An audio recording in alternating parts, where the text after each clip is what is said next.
MC Social Capital is a nonprofit impact investing fund. We invest in only emerging markets and specifically in microfinance institutions and small and growing business funds. We have a very innovative business model. So we actually go to high net worth individuals and we ask them to guarantee our capital. Once we have those guarantees, we're able to go to commercial institutions like banks and we're able to borrow money.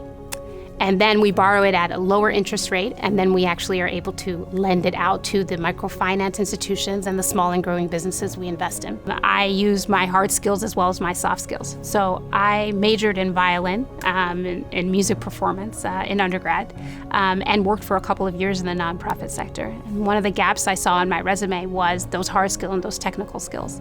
And so I went to get an MBA. I went through a lot of different roles, a lot of different experiences, but they all sort of came towards me being able to do this job, which is focusing on investing in sub-Saharan Africa, I think, quite effectively.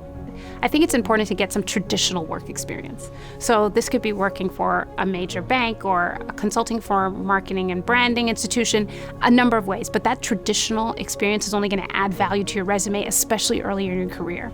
It's much more difficult to transition back to getting traditional experience than just doing it first outright once you graduate from university.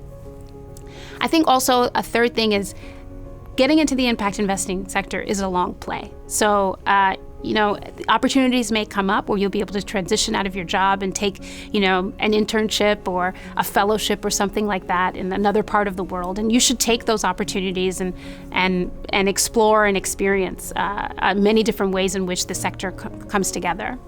I think lastly, some finance would be helpful, but it still depends on whether true actual investing is what you care about. If there are other things that you care about in terms of adding value to the sector, then a finance degree is not required. I was able to travel to Zimbabwe to look at a microfinance institution that has been extending loans there. I was able to visit a specific client who is running a chicken farm, and he's actually a repeat borrower. So while he started off with just maybe 20 chickens, he now has several hundreds of chickens and is growing actually a number of other vegetables and et cetera. I can see firsthand that directly from an investment, we're able to see how the lives have changed in a community.